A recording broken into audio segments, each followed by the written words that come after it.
In this example, I'm just going to use SysLibTime to write a program. So first, let's make a new project. Let's pick the 750-880. On there, click OK. And I'm going to use CFC in this example. So for this project, we need two library files. We need SysLibRtc and SysLibRtc. So we just go into our library manager, click additional library, and they should be in the 32-bit folder. So have a look. It's under Codesys, targets, Wago, libraries, 32-bit. So now we want the SysLibTime file. So SysLibRtc we want, and we want SysLibTime. That one there. Okay, so now you can have a look at the function blocks that the library file has. SysLibTime has the current time function block, which we'll be using, and SysLibRtc gets you can get the system time. That's what we'll be using. So now go back into your PLC_PRG program. Just click a new function block, and we're going to use the current time function block. So we'll just call this current time, and the type is the function block name. So that's fine there. Just going to put in a dummy variable now, and the type will be SysTime64.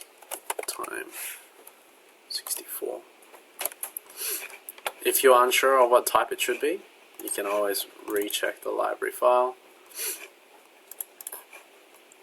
And here we've got SysLibTime should be of this variable, SysTime64.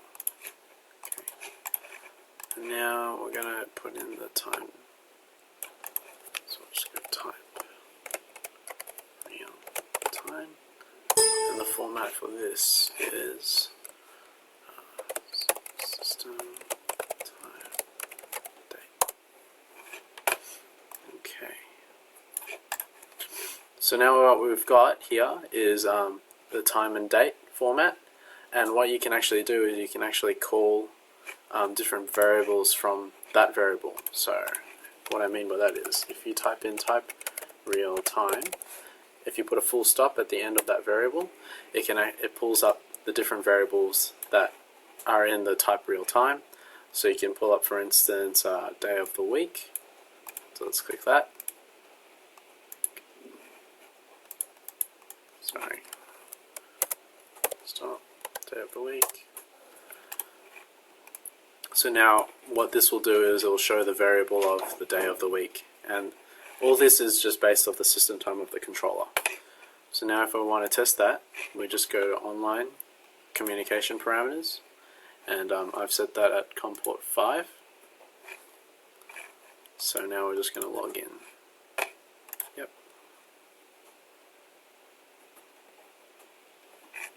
Online run.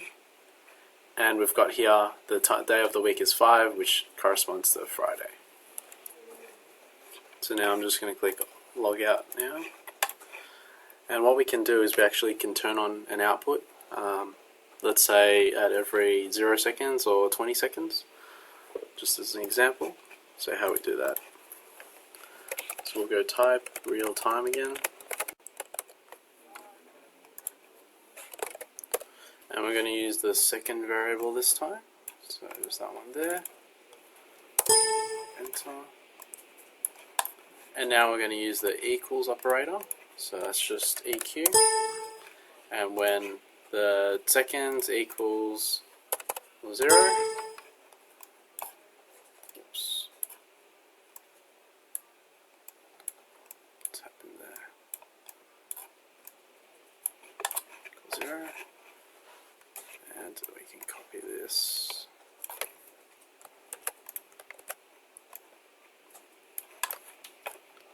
And let's say that when it equals 20 as well, and we can put an OR function block here.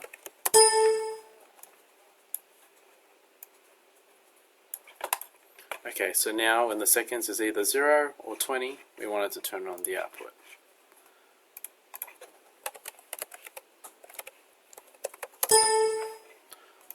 Just like that. And now let's run the program. Yes.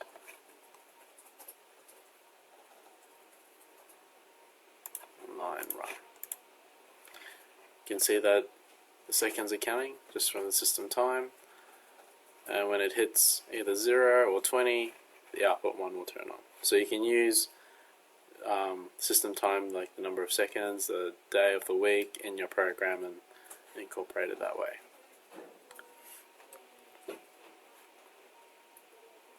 Just wait till it hits 0. I'll continue. And see. So the output will turn on very briefly once the seconds are equal 0. So now you can also use another function block to get the full time, and that is where we'll use the library SysLibRtc, and we want to use SysLibRtc get time, this function. So let's just type that in, SysLibRtc get time, just like that, and we don't need to define it. Dummy variable, we'll just make that true, and then we'll name this variable current time today, something like that. And the type needs to be dt, which date time. So now if we log in,